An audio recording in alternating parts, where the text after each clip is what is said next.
Hello नमस्कार साथियों, स्वागत है आप सबका आपके अपने YouTube चैनल गौरव ज्ञान धारा पर। साथियों, अपन पढ़ रहे थे पशुपालन, जो पशु परिसर के अंदर 20 पार्ट जो है वो अपन पढ़ रहे थे। उसमें अपन पढ़ रहे थे साथियों, नस्लें गाय की हो चुकी थी, भैंस की हो चुकी थी, भेड़ की हो चुकी थी। अपन पढ़ रहे थे बकरी, जिसकी कुछ नस्लें जो है वो अपन ने कंप्लीट कर ली है, कुछ रह गई थी, वो अपन आज डिस्कस करेंगे। तो चलिए वीडियो को शुरू करते हैं। देखिए, बकरी की प्रमुख नस्लें। सबसे पहले सबका बॉटनिकल नाम आपको पता है, सबके गुणसूत्र आपको पता है, रिपीट कर देते हैं। गाय में 60 होते हैं, बकरी में भी 60 होते हैं, भेड़ में 54 होते हैं, भैंस में 50 और 48। जलीय भैंस में 50 और ऐसे 48। नाम सबको पता है आपको। बी इंडिकस गाय का, बॉस इंडिकस भैंस का, बुबेलस बुबेलिस, ओविज एरिज भेड़ का, और बकरी का क्या बताया था अपन ने कल? किप्रा हिरकस। किप्रा हिरकस। बच्चा देने की क्रिया इसमें कहलाती है किडिंग। बच्चे को बोलते हैं किड, इसलिए किडिंग। भेड़ में होती है लैम्बिंग, क्योंकि उसके बच्चे को बोलते हैं लैम्प। क्या बोलते हैं? लैम्प। देखिए, बकरी का दूध पीने से आपको पता है कौन सी बीमारी नहीं होती है? तो क्षय रोग नहीं होता है। क्या नहीं होता है? क्षय रोग। क्यों नहीं होता है? टीबी नहीं होती, क्योंकि इसका जो दूध होता है वो क्षारीय होता है। कैसा होता है? क्षारीय होता है। पीएच मान उसका लगभग 7.2 से लेकर 7.5 के बीच में होता है। एवरेज 7.4 आप मान सकते हो। इसीलिए इसका बकरी का दूध पीने से क्षय रोग जो है वो नहीं होता। ये मैंने बता रखा है, इसलिए मैं वापस यहाँ पे नहीं लिख रहा हूं। देखिए, बकरी जो है वो सबसे ज्यादा कहाँ पाई जाती है? बकरी को इंग्लिश में बोलते हैं गॉट। सबसे ज्यादा ये पाई जाती है ऑस्ट्रेलिया के अंदर। भेड़ में भी यही था। ऑस्ट्रेलिया कहाँ पाई जाती है? ऑस्ट्रेलिया। भेड़ और बकरी दोनों, भेड़ में भी ऑस्ट्रेलिया। बकरी का है जो राजस्थान में, अगर इंडिया में पूछे प्रथम स्थान तो राजस्थान। क्या हो जाएगा? राजस्थान। राजस्थान में प्रथम पूछे तो जिला बाड़मेर। क्या हो जाएगा? बाड़मेर। कैसे याद रखना है? तो 20 है बकरी, 20 है बाड़मेर। और बाड़मेर ऐसा जिला है जहां पे सर्वाधिक पशु संख्या क्या है? सर्वाधिक। न केवल बकरी, सर्वाधिक पशु, टोटल सभी पशुओं का मिला के, ठीक है। सर्वाधिक पशु संख्या भी यहीं पर है। कहां पर है? बाड़मेर के अंदर। तो याद रखना, ऑस्ट्रेलिया सर्वाधिक विश्व में। फिर अपना भारत में पूछे राज्य प्रथम तो राजस्थान। राजस्थान में किस जिले में सर्वाधिक है? तो बाड़मेर। और सर्वाधिक पशु कहां पर है? तो भी बाड़मेर। देखिए, बकरी के अंदर जो नर जो होता है, नर बकरा अपन लिख सकते हैं। नर बकरा जो होता है उसे बोलते हैं बक। क्या बोलते हैं? बक। और मादा जो होता है, क्या है? मादा। नर को बोलेंगे बक, और जो मादा होती है उसे बोलेंगे डो। क्या बोलते हैं? डो। कहीं कहीं पे इसको डोई भी लिखा हुआ है, डोए भी लिखा हुआ है। ये ध्यान रखना, स्पेलिंग ये होती है DOE। इसको डो पढ़ेंगे, ठीक है। तो मादा बकरी, तो नर बकरे को बोलेंगे बक और मादा को बोलेंगे डो। क्या बोलेंगे? डो। ध्यान रखना, ठीक है। अब देखिए, इसका जो बछड़ा होता है ना, उसको जो माँ के साथ में पाला जाता है। किसके साथ? माँ के साथ। जो मेमना होता है, बछड़ा जो, सॉरी, बछड़ा गाय में होता है, इसको मेमना बोलेंगे अपन, ठीक है। तो गाय का जो छोटा सा, जब ये प्रजनन करती है और जब इसका बच्चा निकलता है, जो कीडिंग प्रक्रिया होती है, तो कीड़ के जो कीड़ निकलता है ना, उस बच्चे को, नवजात को, जब क्या करते हैं कि ये इस मादा के साथ, यानी उसकी जो माँ होती है उसके साथ जब इस मेमने को पाला जाता है ना, तो उसके साथ ही उसे क्या बोलेंगे? उसे बोलेंगे अपन सकलिंग। क्या बोलते हैं? सकलिंग। तो बछड़े को या बकरी के मेमने को जब उसकी मां के साथ में रखकर पाला जाता है तो उस क्रिया को क्या बोलते हैं? तो उस क्रिया को बोलते हैं सकलिंग। कीड़ यानी बच्चा, इसके बकरी के बच्चे को कीड़ बोलते हैं, इसी से बना है कीडिंग। कीड़ को मां के साथ पालना क्या कहलाता है? सकलिंग। एक होता है रिप्लेसमेंट। क्या होता है? रिप्लेसमेंट।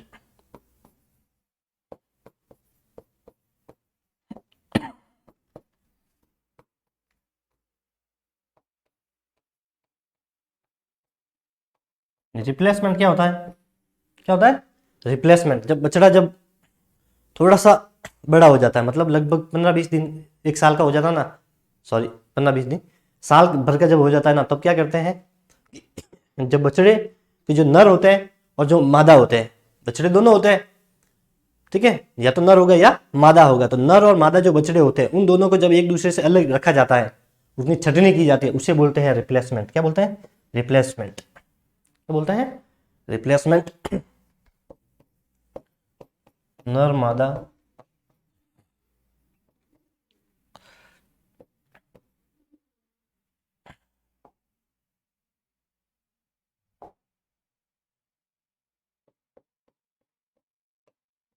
बच्चे को अलग करना। क्या करना? अलग करना। रिप्लेसमेंट। क्या बोला? रिप्लेसमेंट। क्या कहलाएगा? रिप्लेसमेंट। इसका आप चाहो तो इसका एक बार स्क्रीनशॉट जो है वो ले सकते हैं।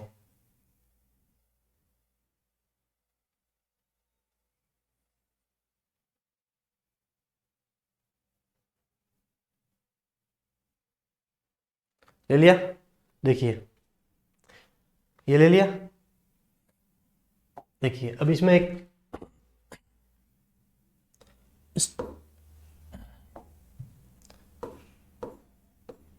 बक किसे बोलते हैं? नर को क्या बोलते हैं? जो बकरा जो होता है उसे बक बोलते हैं, और मादा को डो बोलते हैं। तो एक होता है स्टूड बक। क्या होता है? स्टूड बक।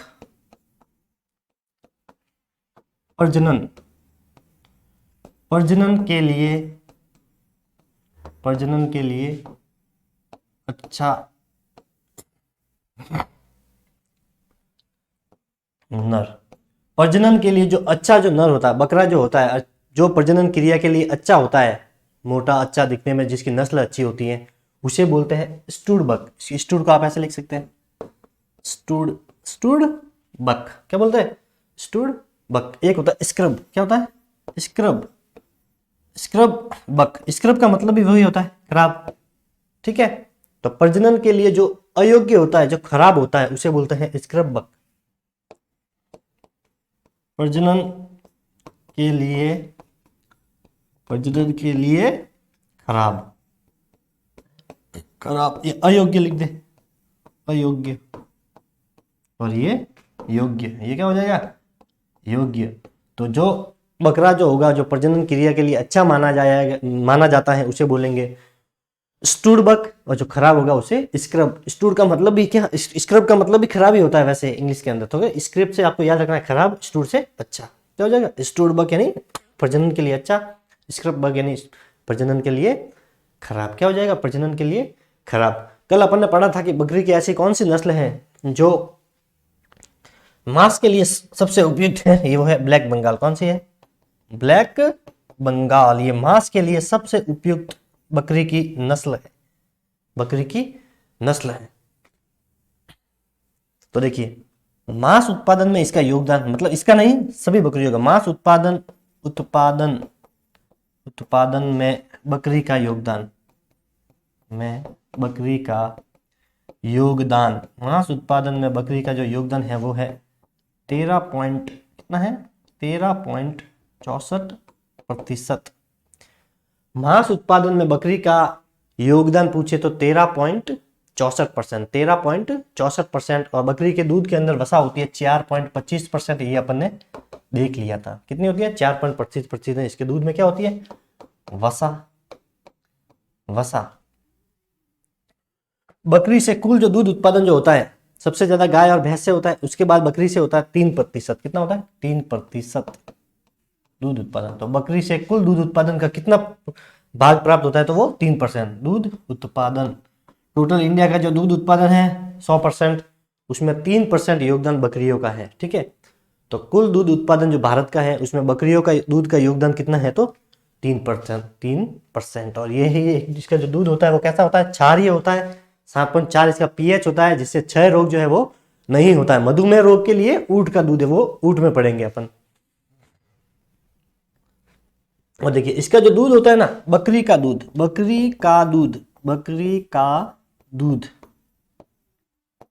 उसमें एक स्मेल आती है, दुर्गंध आती है। क्या आती है? दुर्गंध आती है। आपने कभी देखा होगा बकरी का दूध चाय बनाते तो भी उसमें हल्की सी स्मेल आती है। वो किसकी वजह से होती है? तो दुर्गंध जो होती है वो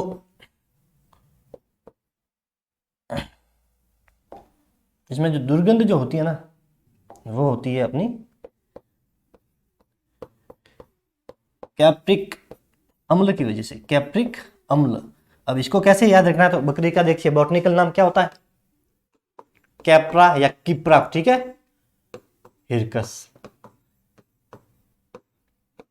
कैप्रा या किप्रा हिरकस, इस कैप्रा से ही बना है ये कैप्रिक। और इसका वंश पूछे तो भी क्या है, कैप्रा, वंश भी क्या हो जाएगा, कैप्रा, लेकिन बॉटनिकल नाम क्या हो जाएगा, कैप्रा हिरकस। और इसमें बकरी के दूध में दुर्गंध के लिए कौन सा अम्ल जिम्मेदार होता है, तो कैप्रिक अम्ल जिम्मेदार रहता है। दूध का रंग सफेद कैसिन के कारण होता है, वो दूध में अपन वक्त पढ़ेंगे। पीलापन कैरोटीन के वजह से होता है, मीठापन लैक्टोज की वजह से होता है।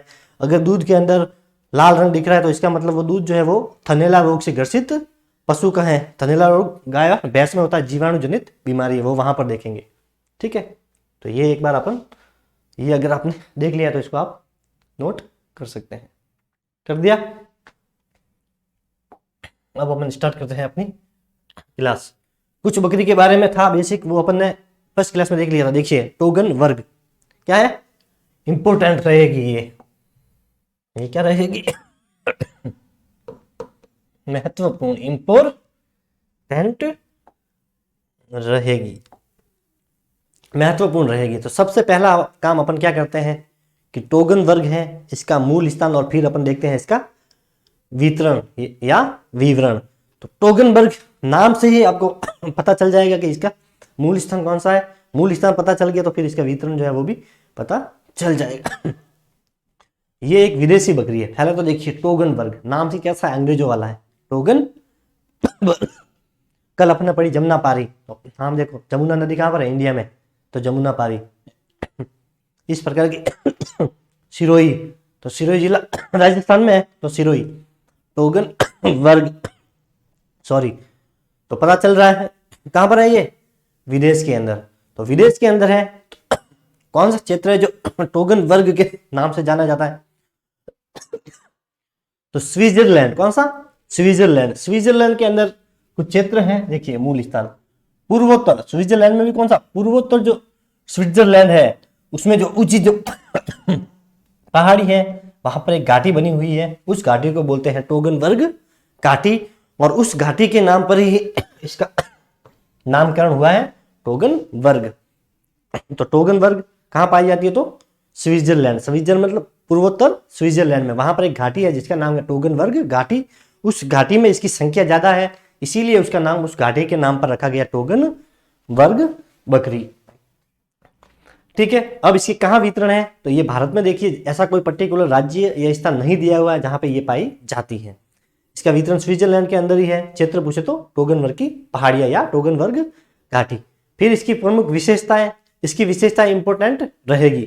देखिए अब पहले तो एक बार ये बात सुन लीजिए, पहले स्विट्जरलैंड के अंदर ये पाई जाती है। स्विट्जरलैंड के अंदर एक और बकरी की नस्ल है वो पाई जाती है, वो है अल्पाइन। कौन सी है, अल्पाइन, जिसे ब्रिटिश अल्पाइन भी बोलते हैं। इस अल्पाइन को क्या बोलते हैं, ब्रिटिश अल्पाइन भी कहते हैं। ये कहां पाई जाती है, तो ये भी पाई जाती है साथियों स्विट्जरलैंड में। कहां पाई जाती है, स्विट्जरलैंड। स्विट्जरलैंड के अलावा ये एक जगह और पाई जाती है, ऑस्ट्रिया, ऑस्ट्रेलिया नहीं, ऑस्ट्रिया, ठीक है, ऑस्ट्रिया में ये पाई जाती है। ये स्विट्जरलैंड आ गया तो अपने दिमाग में आना चाहिए कि स्विट्जरलैंड में और कौन सी बकरी पाई जाती है, तो ये है अल्पाइन। कौन सी है, अल्पाइन।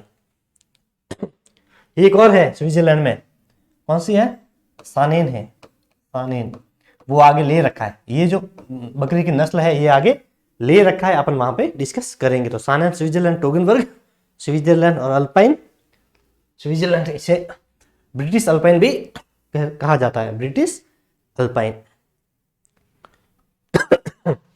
अब इसकी विशेषता है, तो विशेषता है सबसे पहले इसका रंग। तो रंग देखिए आप, इस इमेज में आपको दिख रहा है कैसा रंग है, तो भूरे कलर का रंग होता है। कैसा होता है, भूरे, भूरे कलर का इसका रंग होता है। और इसके सफेद कुछ कहीं इसके सफेद व्हाइट कलर के धब्बे होते हैं। स्पेशली इसके जो पैर होते हैं घुटनों से नीचे, घुटनों से नीचे इसके जो पैर होंगे वो कैसे होंगे, व्हाइट होंगे। कैसे होंगे, व्हाइट होंगे। इसके अलावा इसका जो थूथन होगा ना, ये वाला पार्ट, इन दोनों तरफ व्हाइट कलर की एक लाइनें होगी, दो लाइनें होगी। कैसी, सफेद कलर की दो लाइनें होगी। और इसको बोलते हैं नाक के आसपास का क्षेत्र नथुना, ये भी व्हाइट कलर का होगा। नथुने कैसे होंगे, सफेद होंगे। पैरों से नीचे इसका रंग सफेद होगा। बाकी पूरी बॉडी कैसी होगी इसकी, ब्राउन यानी कि भूरे कलर की ये बॉडी रहेगी। वैसे आपने देखा होगा अंग्रेज जो होते हैं ये भी विदेशी नस्ल है स्विट्जरलैंड, और अंग्रेजों को जब अपन देखते थे वो कैसे होते हैं, सफेद। तो ये भी देख लीजिए सफेद कहीं कहीं। और अंग्रेजों के बाल कैसे होते हैं, अपने ब्लैक होते हैं, अंग्रेजों के कैसे होते हैं, ब्राउन होते हैं। कैसे होते हैं, ब्राउन। तो इसके भी देख लीजिए, इसका रंग कैसा है, ब्राउन है, मतलब भूरा है। तो इस प्रकार से भी याद रख सकते हैं। विदेशी है तो विदेशों में बाल भी भूरे, अपने यहाँ पे बकरी ब्लैक काले, तो बाल काले, ऐसे याद। ये देखिए इसमें दाढ़ी पाई जाती है। एक नस्ल और पड़ी थी जिसके दाढ़ी थी, बताइए, कल पड़ी थी अपन ने, याद दिमाग में सीधा आना चाहिए, दाढ़ी देखते ही सीधा दिमाग में आना चाहिए। कौन सी नस्ल थी, बीटल।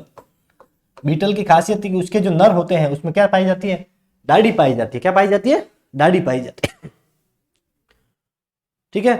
तोतापुरी, कान कैसे होते हैं उसके, तोतापुरी, वो भी पढ़ा था अपन ने।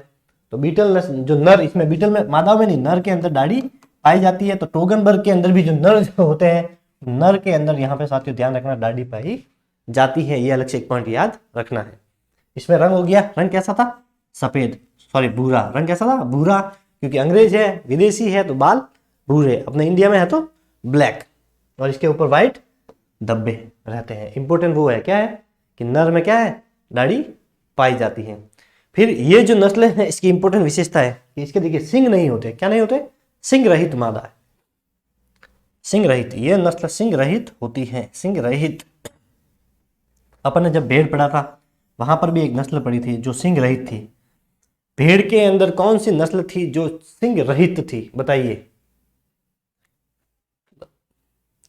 क्लास पढ़ी होगी ना, मैंने 3-4 बार रिपीट किया था।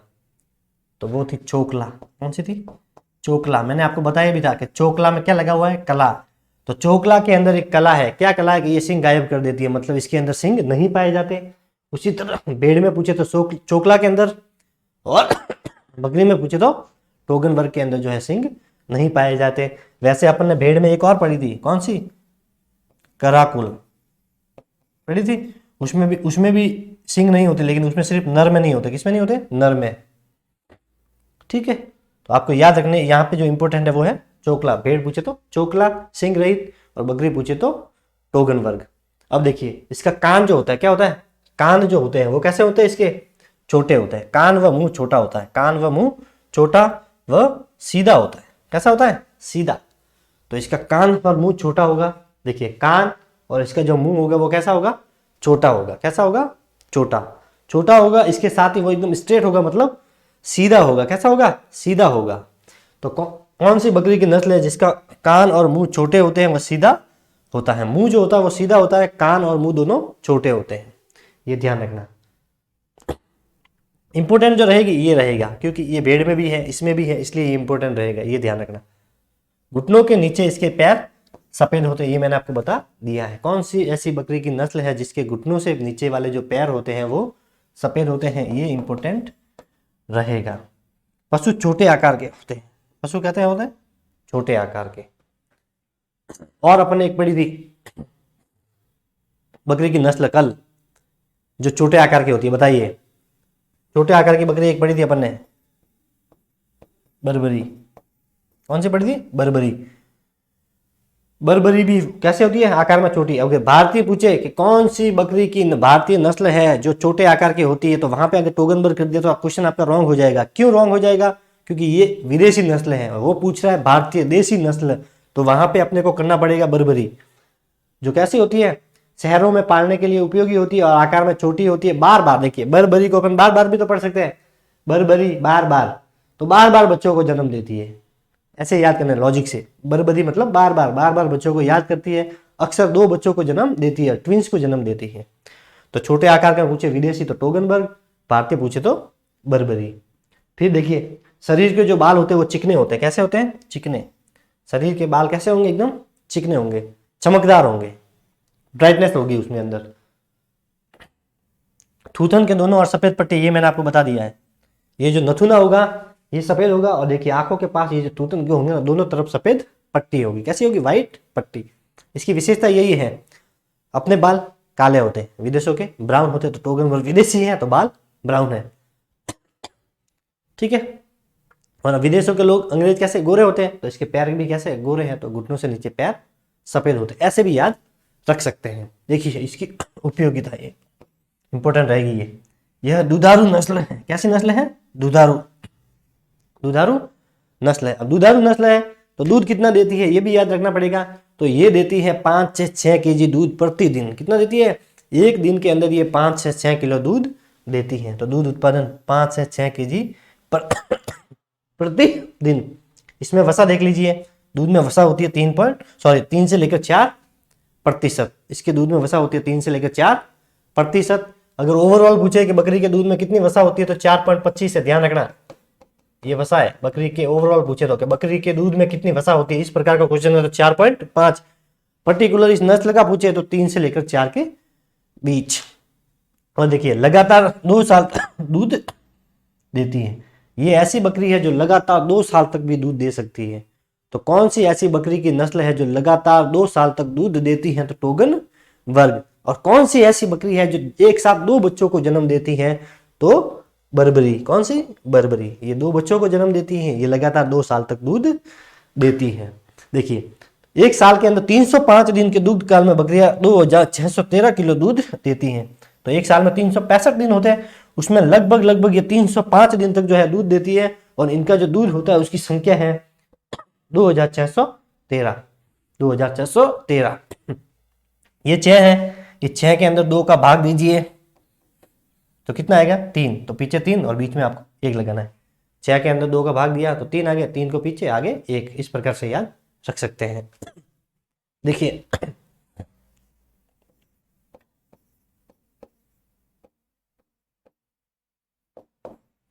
ये याद रखना। क्या याद रखना है? 2 3 4 5 6 गिनती आती है ना सबको? 2 3 4 5 6। 2 से क्या हो जाएगा? 2 साल। मतलब ये बकरी की जो नस्ल है वो 2 साल तक क्या देती है? दूध देती है 2 साल से। 3 से 4 वसा। इस बकरी के दूध के अंदर कितनी वसा होती है? तो 3 से लेकर 4% इसके दूध में वसा पाई जाती है। 5 से लेकर 6। तो ये हो जाएगा इसका प्रतिदिन दूध उत्पादन।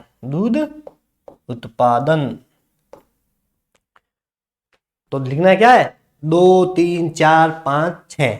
2 से क्या हो जाएगा? 2 साल तक ये दूध देती है लगातार। 3 4 से क्या हो जाएगा? 3 से 4% इसके दूध में वसा पाई जाती है। फिर 5 और 6। 5 6 से क्या हो जाएगा कि प्रतिदिन ये 5 लीटर से 6 लीटर के बीच में दूध देती है। 305 दिन पूरा वर्ष का पूछे तो 2613 जैसे याद रखना है। हो गया याद? लीजिए स्क्रीनशॉट। देखिए नेक्स्ट जो बकरी की नस्ल है मारवाड़ी। तो वो विदेशी थी इसलिए नाम भी उसका अंग्रेजों वाला। अब मारवाड़ी नाम आते ही पता चल जाएगा, दिमाग में आना चाहिए।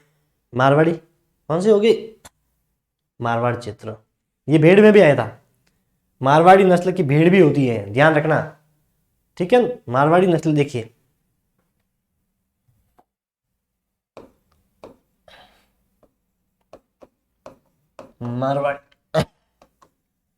मारवाड़ी भेड़ भी होती है और बकरी भी होती है। दिख जाएगा। और सूरती किसकी नस्ल है? भैंस की। किसकी नस्ल है? भैंस की। और ये एक बकरी की नस्ल भी होती है, इतनी याद रखना इसमें। सूरती किसकी नस्ल होती है? बकरी की। एक नस्ल और होती है बकरी की, सोजती। सोजत से बना सोजती। और एक नस्ल होती है गुजरी। इन दोनों के बारे में इतना डिटेल याद रखने की जरूरत नहीं है। इसका ये याद रखना है कि हाल ही में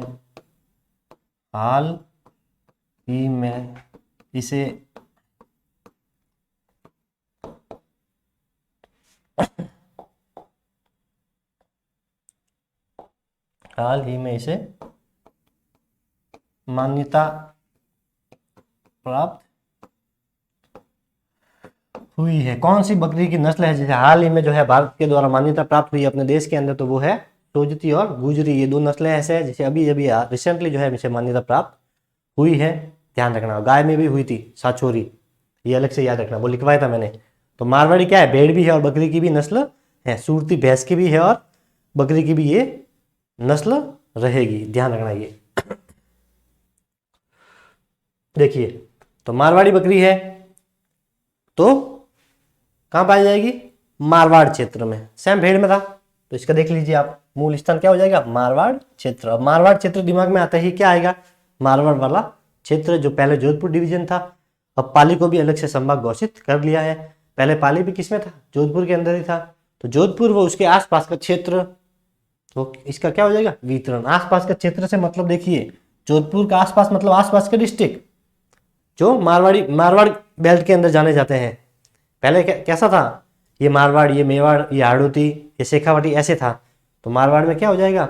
आप लिख सकते हैं जोधपुर, पाली, जालोर का कुछ भाग, जैसलमेर, बाड़मेर, ये वाला एरिया। ठीक है, तो सबसे ज्यादा आपको पूछे तो ये जोधपुर, और ऑप्शन में आपको मिलेगा जोधपुर के आसपास का क्षेत्र जो है वो मारवाड़ कहलाता है। वहीं पे मारवाड़ी जो है बकरी पाई जाती है। अब इसकी विशेषता देख लीजिए, इसका रंग होता है काला। कैसा होता है? काला। मारवाड़ जो होता है किसमें आता है? पश्चिमी राजस्थान में आता है। किसमें आता है? पश्चिमी राजस्थान। और पश्चिमी राजस्थान में तापमान ज्यादा रहता है या कम रहता है? तापमान जो होता है वो ज्यादा रहता है, और तापमान ज्यादा रहेगा तो स्किन कैसे हो जाएगी? काली हो जाएगी। तो इसलिए इसका रंग कैसा होता है? काला होता है। क्या होता है? काला। क्योंकि तापमान ज्यादा होगा, धूप ज्यादा होगी, टेम्परेचर बढ़ेगा तो क्या हो जाएगा? रंग जो है स्किन काली हो जाएगी। इस प्रकार से भी याद रख सकते हैं। देखिए, शरीर पर लंबे बाल, शरीर पर क्या होते हैं? लंबे बाल होते हैं। तो कौन सी बकरी की नस्ल है जिसके ऊपर, शरीर के ऊपर लंबे बाल पाए जाते हैं? तो मारवाड़ी। कौन सी? मारवाड़ी। नर में दाढ़ी होती है, नर में दाढ़ी होती है। इससे पहले अपन में पढ़ा टोगन वर्ग में भी होती है, टोगन वर्ग के अंदर भी दाढ़ी होती है। कौन सी थी वो इससे पहले? टोगन वर्ग। ये क्या है? तो मारवाड़ी। मारवाड़ी में किस में होगी?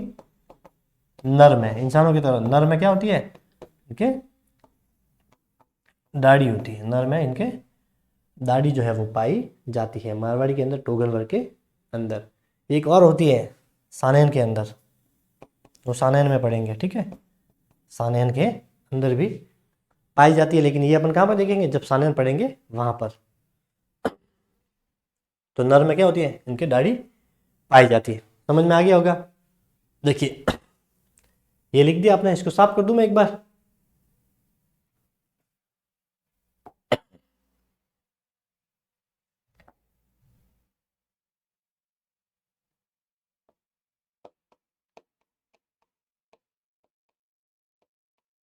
मारवाड़ के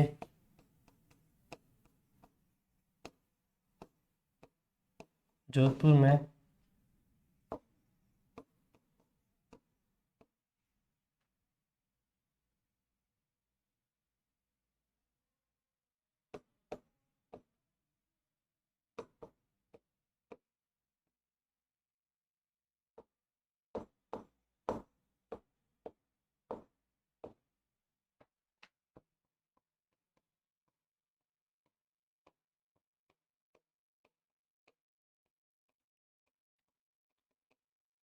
इस प्रकार से याद रख सके कि मारवाड़ के जोधपुर में काली लंबी दाढ़ी वाले नर रहते हैं। कि मारवाड़ का जो जोधपुर क्षेत्र है वहां पे काले लंबे और दाढ़ी वाले जो नर रहते हैं। मारवाड़ से पता चल जाएगा इसका जो मूल स्थान है वो, और यही इसका वितरण, मूल और वितरण हो जाएगा किसका? मारवाड़ी का।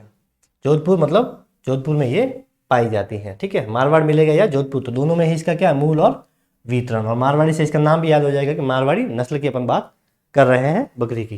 काले से याद रखना है कि इसका रंग कैसा होता है? काला होता है। कैसा होता है? काला होता है। लंबे से याद रखना इसके बाल कैसे होते हैं? बाल लंबे होते हैं। दाढ़ी से याद रखना कि इसके नर के अंदर क्या पाई जाती है? दाढ़ी पाई जाती है। क्या पाई जाती है? दाढ़ी। नर से याद रह जाएगा, वैसे यहाँ पे भी नर दे रखा है। तो मारवाड़ के जोधपुर में काले लंबी दाढ़ी वाले नर रहते हैं। इस प्रकार से याद कर सकते हैं। देखिए नेक्स्ट, अंगोरा। ये इंपॉर्टेंट रहेगी, ये इंपॉर्टेंट रहेगी। अंगोरा कहाँ पाई जाती है? ये पाई जाती है, विदेशी नस्ल है। अंगोरा कैसी है? विदेशी नस्ल है। ये पाई जाती है तुर्की के अंदर। कहाँ पाई जाती है? मूल स्थान इसका है तुर्की, जिसे टर्की भी बोलते हैं। ठीक है, टर्की यानी कि तुर्की के अंदर ये पाई जाती है अंगोरा। अब इसकी विशेषता है, और इसकी एक इंपॉर्टेंट फैक्ट ये याद रखना है कि देखिए अपन ने टोगन वर्ग पढ़ी थी, जिसका उत्पत्ति स्थान टोगन वर्ग घाटी था स्विट्जरलैंड के अंदर, वो भी पूर्वोत्तर के अंदर, तो वही है। इसका वितरण नहीं दे रखा है किसी भी, चाहे आप 11th 12th की आरबीएससी की बुक भी देख लेना, उसमें भी नहीं दे रखा है। अंगोरा तुर्की, तो भारत के अंदर इसका वितरण नहीं दे रहा है, मतलब इसका मूल स्थान ही आपको पूछेगा वितरण नहीं पूछेगा। मूल स्थान तुर्की। टोगन वर्ग का क्या पढ़ा था अपन ने? टोगन वर्ग घाटी स्विट्जरलैंड के अंदर, तो ये आएगी तुर्की के अंदर। क्या आएगी? तुर्की।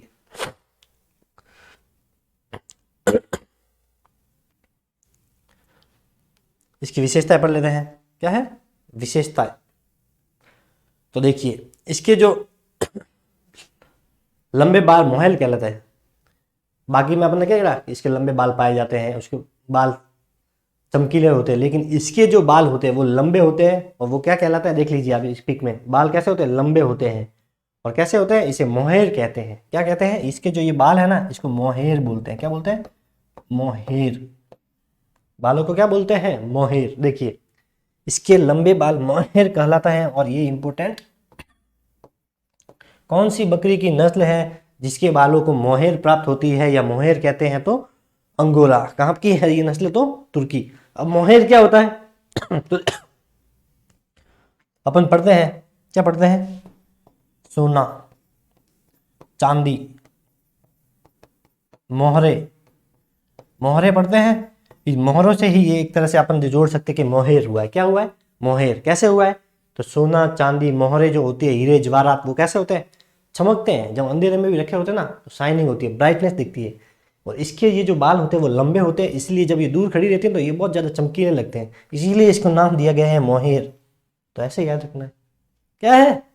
मोहेर। इसी से ये लिया गया है। तो कौन सी बकरी है जिससे मोहेर प्राप्त होती है या मोहेर जैसे बाल होते हैं? तो अंगोरा। ठीक है, इस प्रकार याद। इस नस्ल के बालों के लिए, यह नस्ल इसके बालों के लिए पाली जाती है। इसका मुख्य उद्देश्य भी यही होता है कि इसके जो पाली जाती है वो बालों के लिए पाली जाती है। कॉस्टली ये बिकते हैं। वैसे बकरी का प्रयोजन भी यही होता है, दूध और मांस के लिए ये पाली जाती है। तो सर्वाधिक जो है इसका उपयोग किसके लिए किया जाता है? मोहेर के लिए। और इसके बालों के लिए ही इसे पाला जाता है। और बालों को ही क्या कहा जाता है? मोहेर। क्या कहते हैं? मोहेर। देखिए एक होता है वेलोविंग। क्या होता है? वेलोविंग। वेलोविंग क्या होता है? तो भैंस जो होती है ना, भैंस का कीचड़ या दलदल,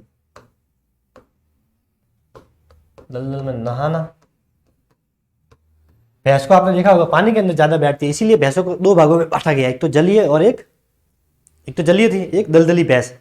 जलीय भैंस के गुणसूत्र 50 थे और उसके 48 थे।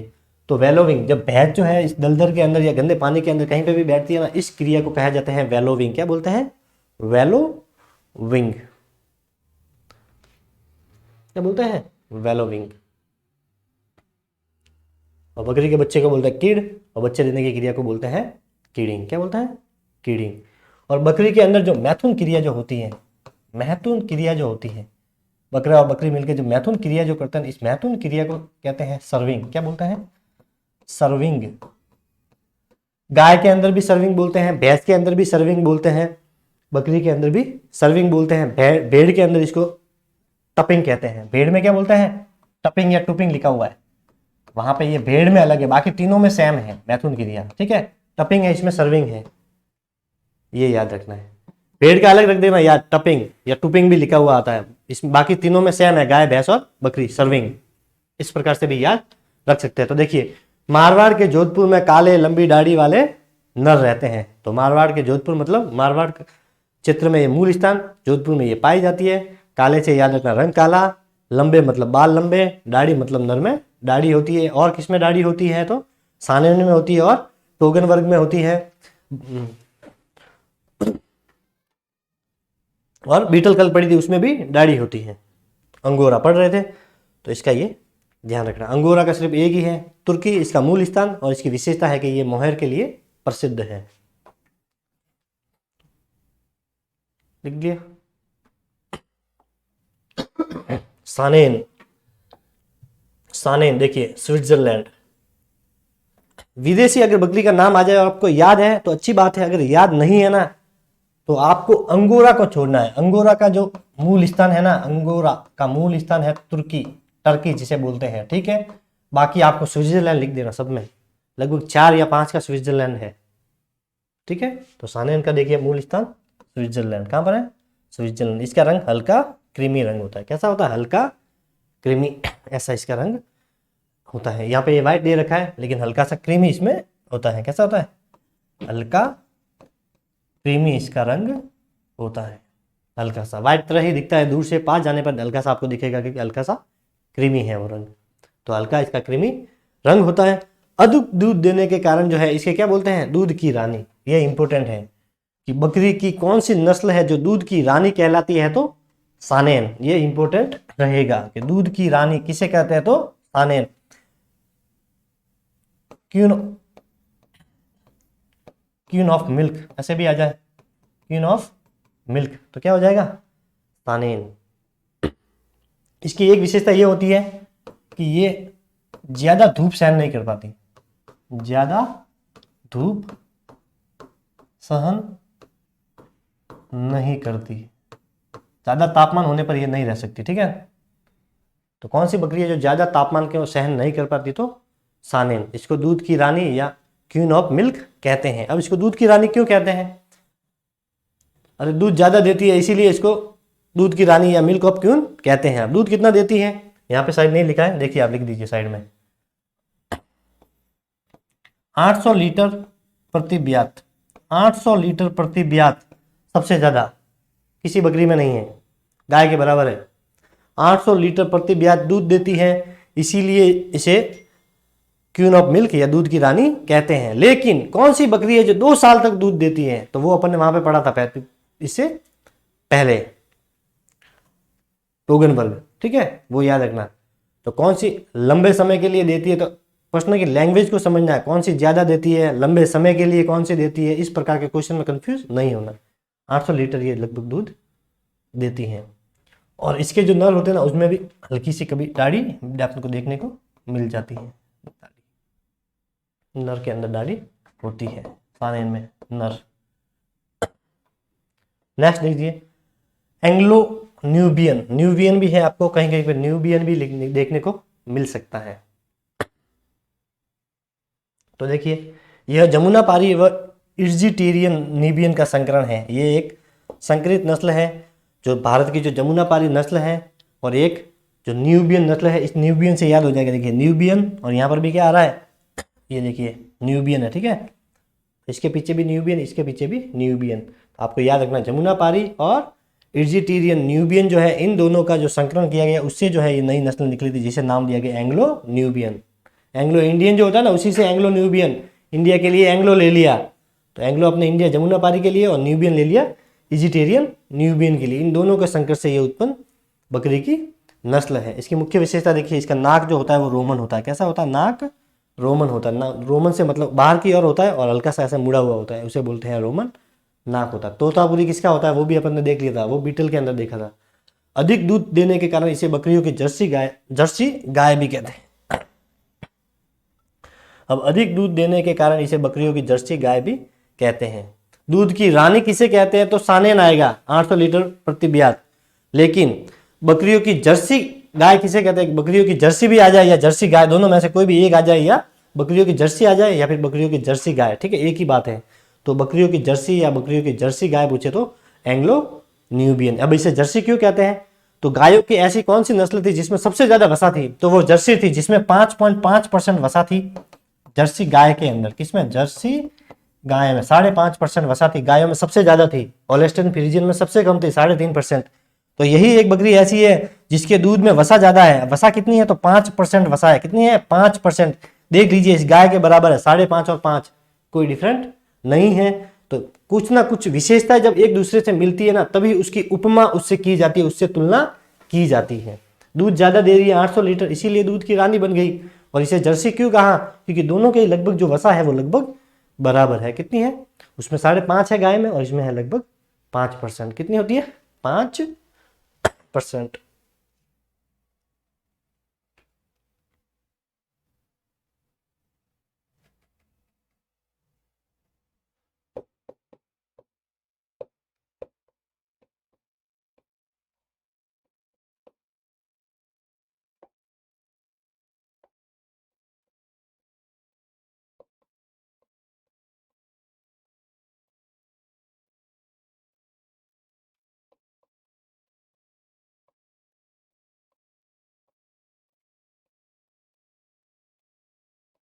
देखिए जमुना नदी है तो जमुना पार करके वेजिटेरियन जर्सी जो थी वो रोने लगी, ऐसे याद रख सकते हैं।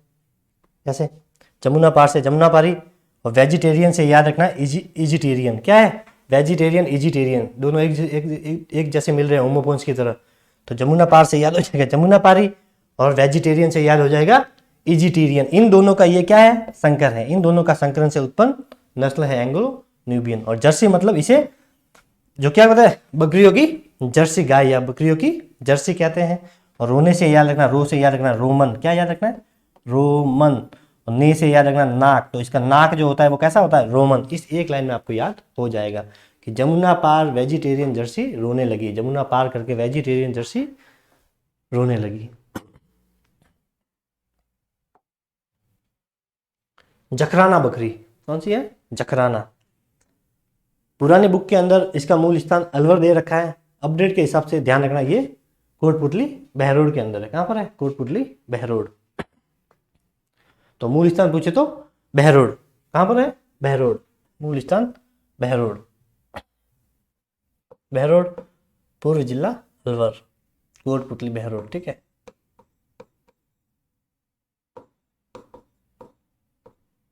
कोटपुतली बहरोड के अंदर इसका मूल स्थान है। किसका? जखराना का मूल स्थान कोटपुतली बहरोड। अगर ऑप्शन में ये नहीं हो तो अलवर करना है। नवीन जिला हो गया कोटपुतली बहरोड। वितरण देखिए, तो जहां उत्पत्ति उसके पास में ही क्या होता है? वितरण होता है। ये बात मैं हमेशा बोलता हूं। तो देखिए अलवर आ गया, कोटपुतली बहरोड तो है ही क्योंकि इसका मूल स्थान है, वो तो आएगा ही। तो मूल कोटपुतली बहरोड हो गया, और ये अलवर से ही अलग हुआ तो अलवर भी आ गया। इसके अलावा इसमें एक राजस्थान का जिला आ गया जयपुर। और कोटपुतली बहरोड के पास में कौन सा राज्य है जो इसका टच कर रहा है? तो बहरोड का आप देख लेना, हरियाणा बिल्कुल पास में है, इसीलिए ये हरियाणा के अंदर भी पाई जाती है। तो आपको याद रखना कोटपुतली बहरोड, अलवर, जयपुर, और कौन सा राज्य है जो बहरोड और अलवर के टच है, पास में ही है बिल्कुल? तो हरियाणा है। कौन सा है? हरियाणा। तो ये राज्य आपको याद रखना है। इसकी विशेषता है तो इसका रंग कैसा होता है? काला होता है। रंग कैसा होता है? काला। लंबे इसके बाल होते हैं और धब्बेदार होते हैं। बाल कैसे होते हैं? लंबे होते हैं जिसके ऊपर धब्बे होते हैं। थूथन इसका सफेद होगा। थूथन कैसा होगा? सफेद। यहाँ पे देखिए कान हल्के से सफेद है, उसी तरह जो थूथन होगा, जो नथुने के पास, वो सफेद होगा। इसके अलावा इसके शरीर में हल्के से धब्बे होते हैं दूसरे कलर के, ध्यान रखना, ब्राउन कलर के होते हैं। इसमें ज्यादातर कैसे होते हैं? ब्राउन, भूरे। कैसे होते हैं? भूरे कलर के इसमें स्पॉट होते हैं। और इसके रंग कैसा होता है? काला। भारतीय जो नस्ल है ना उसमें ज्यादातर रंग काला ही है। और विदेशी होगी तो कैसी होगी? या तो सफेद होगी या फिर वो भूरे कलर की होगी। कैसी होगी? भूरी, ब्राउन। तो ये थी कुछ बकरियों के बारे में इंपॉर्टेंट। बकरी अनुसंधान केंद्र बता दिया था, मखदूम आगरा के अंदर, यूपी में ये पड़ता है। इसमें भी गुणसूत्र कितने होते हैं? 60 होते हैं बकरी के बराबर। 60 होते हैं। कितने होते हैं? 60।